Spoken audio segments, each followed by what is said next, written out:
Nakapasyal ka na ba sa Burdeos, Quezon? Ano ba ang meron sa lugar na binabalik-balikan ng mga turista? Tara, libutin natin ang nakatagong paraiso at huwag maging dayuhan sa sarili mong bayan. Ating tangkilikin ang sariling atin. Paano nga ba mararating ang bayan ng Burdeos na sakop ng Polillo Group of Islands sa lalawigan ng Quezon? Mula sa mainland area sa bayan ng Real, ay dito ka sasakay ng mga barko katulad ng mga fast craft at ro-ro passenger vessel para marating mo ang isla ng Polillo. Halos 2 oras ang biyahe na may pamasahe na 300 pesos lamang at kung gusto mo namang itawid ang iyong sasakyan ay pwede mo itong isakay sa mga ro-ro vessel. Pagkadating mo sa bayan ng Polillo ay babiyahe ka ng by land papunta sa bayan ng Burdeos na halos 1 oras naman ang biyahe nito. Pagdating mo sa nasabing bayan, ay madaming mga bangka na iyong masasakyan patawid naman sa mga mapipili mong isla. Depende sa mga gusto mong pupuntahan at kayo na rin na makipag-usap sa mga bangkero kung magkano ang iyong mababayaran kapag island hopping naman ang iyong magugustuhan.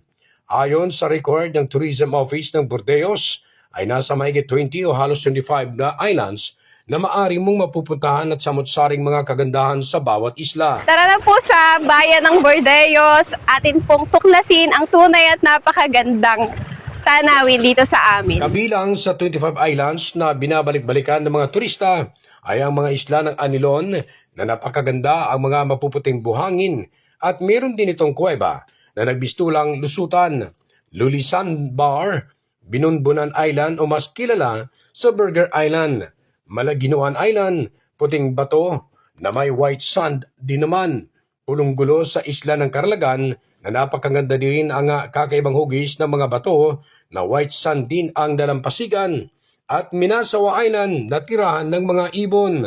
Ayon kay Mr. Benji Oliveros na siyang tagabantay ng Minasawa ay dito na makikita ang iba't ibang klaseng ibon.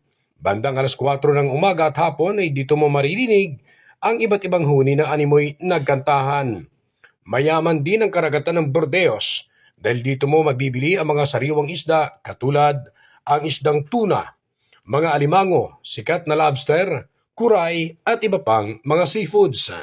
Agaw pansin din ang kagandahan sa lugar katulad na lamang sa Puting Bato na may puting buhangin na malapit din ito sa napakalawak na 500 hektarya na mga taniman o mga alagang perlas. Kapag nagutom naman, abay masarap puntahan ang tagpuan sa Linang o Duungan sa Barangay San Rafael ng nasabing bayan. Madami kang mapipili na mga masasarap na pagkain.